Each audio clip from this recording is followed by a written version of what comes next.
my time. This is my time. You've had your time. This is my time. This is my time. This is my time. Is it a bit my time? No, you don't get okay. This is my time. Right. This is my time. Hello, you Awakening Wonders. Thanks for joining us on Stay Free with Russell Brand. We're going to stay free together, aren't we? We've got a lot to talk about. What do you reckon is the worst type of apocalypse? What's the worst type of apocalypse? One where some people are saying things that you don't agree with, or one where there could be weapons that are so dangerous if they actually do go off, everyone's going to die. Is that a question for me?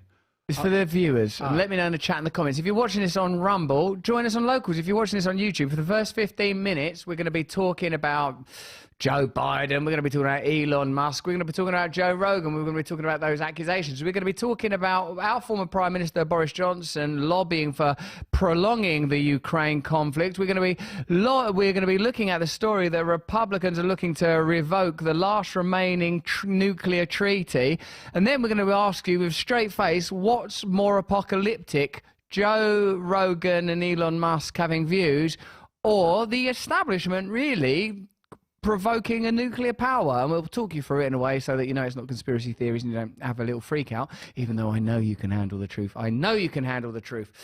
When we're on Rumble exclusively, and there's a link in the description that you should click on, when we're on Rumble exclusively, we'll be talking about Biden being accused of censoring vaccine injury stuff. Allegedly. Got to be careful. You can. That's just alleged. I think you were okay. I don't think you needed it, but well done anyway. We need to be in the habit. I call it, this is like the prophylactic of censorship and surveillance. That's simply like unrolling a prophylactic. Sure. Yes, we know what you do with it. You unroll that. Yes. Over the... Oh, yeah, we know. Allegedly. No, there's nothing alleged about it. That's what you simply... That's just the description. Yep. That's what happens in school. You get taught how to do that. Did they teach you To that do at your it? school? I'm not sure they taught me how to do it. Certainly there weren't one-on-one lessons. That's a risk. On an unrelated note, there are further revelations around Bill Gates' relationship with Jeffrey Epstein, who I'm beginning to think is not a great guy. No. Given, like, there's, well, for a start, there's sex offences that he's been convicted of. Then some of his charity organisations look like they've got secondary motivations. Dubious. I'm starting another charity. Another one. Why don't you shut down that island, first of all? Stop flying everyone around the world on nonce jets. Allegedly. Although that was a conviction. That's the bit. You still say that word, but you put allegedly. That's fine. We'll get around the guidelines. It's a... No problem. I sometimes think that slangs that are quite regional will be all right. You can, if you want, we'll post in the chat a thing there telling you, like, we can have your little translator. Yeah, nice. Yeah. For slogans your and mucky slang. words. It's not that bad. Well, it is bad, but the word's not the problem. It's not like, a word, but also the thing it describes, which seems to be being enjoyed at an extraordinary level. Time now for Freech. What happens when you combine freedom and speech to make free speech? This is what happens. It's Freech. Show the last title sequence. Freech. Look how offensive that font is that he's used there. Yeah, it's as basic as they come, isn't It's it? blocky and awful. It's so bad, isn't it? It's like offensively bad on sort of every single level. You cannot use snatches of dialogue as the Graham's bed. He's using yourself against you. I don't like it. Right. It's an Ouroboros. It's a serpent eating its own tail. Something I mention quite a lot. You do, I yeah. mention it quite a lot. Yeah. I like it. I like saying it. I like that it sounds like Boris Johnson. I like saying it. Look, here is some free speech right out of your mouth, Primal Colin. When you're not busy checking your phone for Elon messages, has Zuckerberg responded to your jiu-jitsu challenge yet?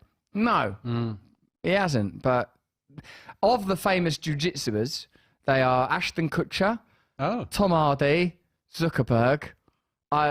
Zuckerberg I've chosen. Like, because once I had to play that werewolf game with Ashton Kutcher. You know that werewolf game? No. It's a game. Someone's a werewolf. I don't know. It's around his house. I went there That once. sounds brilliant. It was all right. Like, someone's a werewolf. He's around Ashton Kutcher's house. Yeah. Ashton Kutcher's quite confident when you actually meet him. Of course he is. Right. He's extremely attractive. Right. That's where he's got his confidence from, that and his millions. And his investments in Airbnb. Oh, is he invested in that? I think he owns most of it. Oh, you're joking! No, I'm not joking. It should just be that he's Ashton Kutcher and that's No, it. it isn't that. Well, he won that werewolf game as well. Another course he accolade. did. And I was trying my hardest. It was the first time I played it. Anyway, look. He's laughing at you, Brand.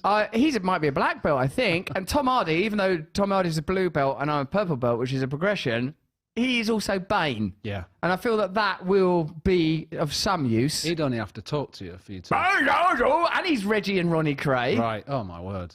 I'm a very sensitive person. Like, if he starts doing all that stuff to me, I don't know. Game over already, isn't it? I'm getting nervous. I don't know what I'm going to respond with. Like, what am I going to do? That rabbit out of Hop?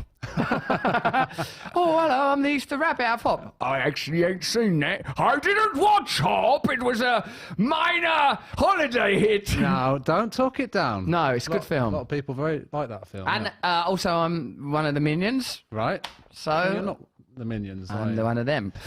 So the last one I'm fighting is Tom Hardy. Yeah. Okay. Even though he actually went to one I could have actually gone to. BJJ contest. Wow. He was at one, I think, in like Milton Keynes. He's winning them all now. Well, of course he is. He's Bane. Yeah. That's Bane. You've seen him when he's Bane. Yeah. It's too much, isn't he? Yeah. He's all puts on weight, loses weight. I see why you missed out on the role. I could have... What do you mean?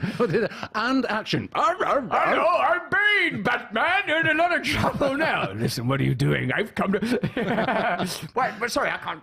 Anyway, basically, I'm going to take this off because, let's face it, it's impeding my speech. Batman, you're in a lot of trouble, actually, because I'm sick and tired of it. You're a vigilante. You're acting... In fact, Batman would be nicked in no time. Although they explore that in some of the films, don't they? So, anyway, look, also, why was young Putin, says Rogan, so happy? Hasn't he got a war to fight? So there you go. I don't know why he's like that. It's not actually young Putin. It's not actually him. No. He looks like him. He looks like. Just think of it as like a deep fake. Yep. It's like a deep fake. Should we do the news? Let's do some news. Some people are asking if you get depressed or disheartened by what's happening in the right. by what's happening in the news, and then just generally. Yeah, that's it. It's by the news. Of course nothing he does. else. There's Of course nothing he else. doesn't even like it when this happens. Even that's too much That to reminds for me him to of deal my with. youth. That's in itself quite troubling. Better times. So what's worse, a fake apocalypse or a true apocalypse? Let's have a look. Rogan and Elon Musk have been attacked as apocalyptics. Apocalyptics? That's not bad. That's not their fault. No, Apocalyptic conspiracy theorists. Yeah. Apocalyptic conspiracy theorists. Yeah. I don't know that that's what the issue is. That's from a piece in the Beast, and I suppose Daily what it's Beast, saying yeah. is that they are peddling misinformation, Yes. and that what they're doing is nefarious. But the truth is, as we were telling you yesterday, with Ron DeSantis doing the announcement of his candidacy on Twitter, with Tucker affiliated with Twitter. The truth is now that around Elon Musk, there is a significant movement. Daily Wire, Twitter, there's so much power, you can't ignore the power of that narrative. And I feel like the liberal establishment and offshoots of the liberal establishment are committed to attacking narratives that contradict their preferred version of reality.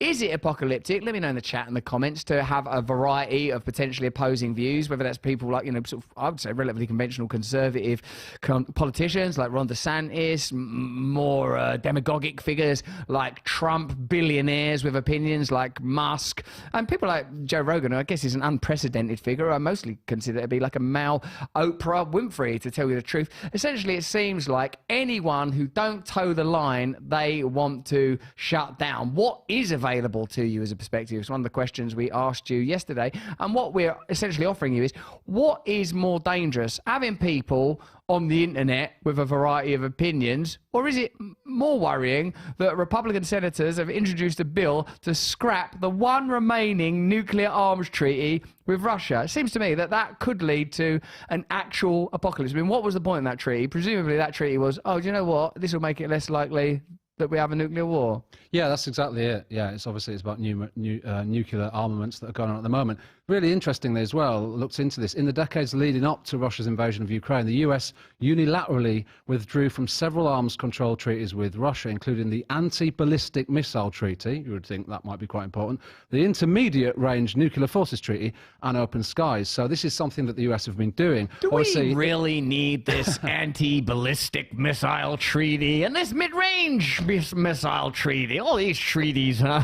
Should we get rid of those? Yeah. What were they really doing? They played this as very much like Moscow has suspended their participation in what they call the New START Treaty, which sounds a bit mental. Obviously, when it was evolved, the New START Treaty, it was like, we're not going to use nuclear, missiles on each other. But now, so Russia have said they'll suspend participation, although they will comply with the limits set by the treaty. So what Republicans are now saying is, we're going to go out of it as well as all those other ones that we've gone out of, So it's looking increasingly like this is going in the wrong direction. Seems to me that lack of treaties is more likely to lead to an apocalypse than Joe Rogan inquiring as to whether there might be alternative medicines that could be applied in a pandemic. Obviously, we can't go into that while we're still on YouTube. We'll be talking about Bill Gates and Epstein when we're on Rumble. And in fact, what we're talking about more broadly is what is called a conspiracy theory these days. What is called right-wing these days? What are the new mechanics via which alternative narratives and independent media